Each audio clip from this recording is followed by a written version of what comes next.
नमस्कार, स्वागत है आपका अखंड गौरव न्यूज में। मैं हूं विनोद गुप्ता गौरव। आइए नजर डालते हैं आज की कुछ खास खबरों पर। यूपीएससी सिविल सेवा प्रारंभिक परीक्षा 2026 का प्रीलिम का पेपर 24 मई 2026 को 2 पारियों में जीएस और सी सेट में संपन्न हुआ। हालांकि इस बार का पेपर पिछले वर्षों की अपेक्षा थोड़ा कठिन और काफी लेंदी था। इस बार इतिहास से अपेक्षाकृत अधिक प्रश्न पूछे गए और विकल्पों के तरीके में थोड़ा बदलाव देखने को मिला, जिससे पेपर में अभ्यर्थियों के लिए असमंजस की स्थिति बनी। इस साल के पेपर में प्राचीन इतिहास और आधुनिक इतिहास के प्रश्नों का काफी अनुपात अच्छा रहा। विशेषज्ञों का मानना है कि यूपीएससी प्रीलिम का जीएस पेपर शायद अब तक के सबसे अलग तरह के पेपर में से एक था।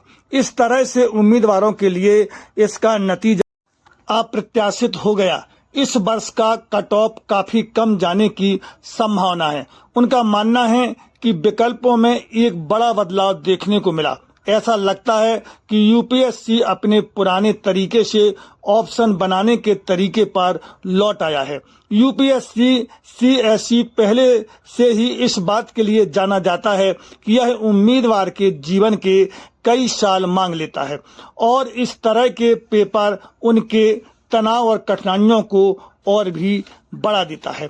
इस पेपर की सबसे बड़ी आलोचना यह है कि यूपीएससी आखिर उम्मीदवारों से क्या चाहता है।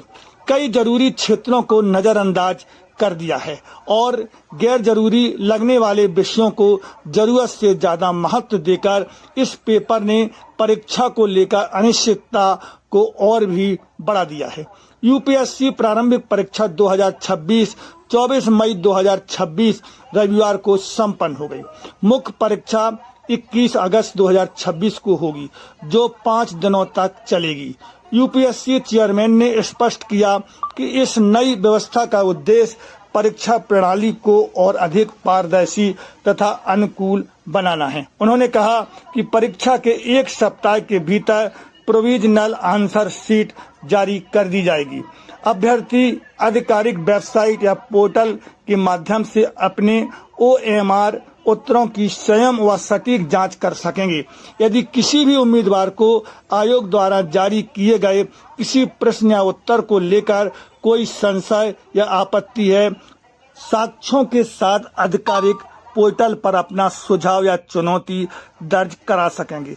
उन्होंने संकेत दिए कि 31 मई 2026 तक सभी उम्मीदवार पोर्टल पर अपने उत्तर व आंसर की देख सकेंगे। प्रक्रिया को निष्पक्ष और गंभीर बनाए रखने के लिए यूपीएससी ने आपत्ति दर्ज कराने के कड़े नियम तय किए हैं। चुनौती देने वाले उम्मीदवारों को स्पष्ट रूप से बताना होगा कि उनके अनुसार कौन सा उत्तर सही है और उसकी डिटेल्स क्या है। उन्होंने कहा कि दावे के समर्थन में उम्मीदवार को कम से कम 3 प्रमाणिक और विश्वसनीय स्रोतों या संबंधित किताबों के डॉक्यूमेंट अपलोड करने होंगे। उन्होंने बताया कि सभी प्राप्त आपत्तियों की आयोग के विषय एक्सपर्ट की एक स्पेशल कमेटी द्वारा गहन समीक्षा की जाएगी। कमेटी द्वारा साक्ष्यों के सत्यापन के बाद अंतिम आंसर की तैयार की जाएगी। सिविल सर्विसेज प्रारंभिक परीक्षा के बाद उम्मीदवारों को रिजल्ट का इंतजार है। तो आइए पिछले 3 वर्षों के कट ऑफ पर नजर डाल लेते हैं। 2023 में भी पेपर काफी कठिन आया था। इस वर्ष कट ऑफ बहुत कम रही थी। सामान्य वर्ग के लिए कुल 200 अंकों में सिर्फ 75.31 नंबर चाहिए थे। 2024 में कट ऑफ में काफी उछाल देखा गया था क्योंकि पेपर काफी आसान था। इस वर्ष जनरल कैटेगरी के लिए कट ऑफ 87.98 रहा। वर्ष 2025 में जनरल कैटेगरी के लिए कट ऑफ 92.66 रहा। वर्ष 2026 में भी पेपर 2025 की अपेक्षा ज्यादा कठिन था, इसलिए कट ऑफ 92 से कम रहने की अनुमान है। सी सेट में 33% अंक प्राप्त कर उत्तीर्ण होना अनिवार्य है।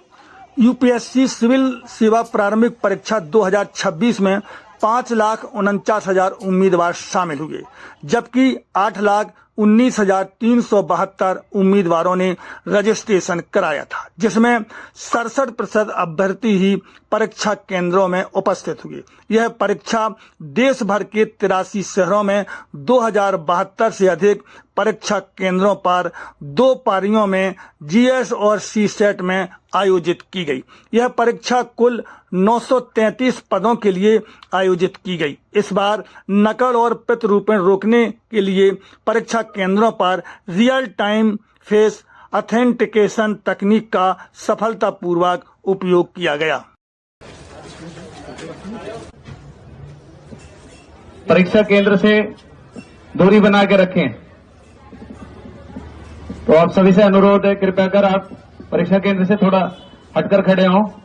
किसी प्रकार का कोई गैजेट या बेल्ट पर्स ये परिसर से बाहर रख के आए। चैनल को सब्सक्राइब करें, फेसबुक पेज को फॉलो करें, वीडियो को लाइक कमेंट ज्यादा से ज्यादा शेयर करें। खास खबरों के लिए देखते रहिए अखंड गौरव न्यूज, साहस सच कहने का।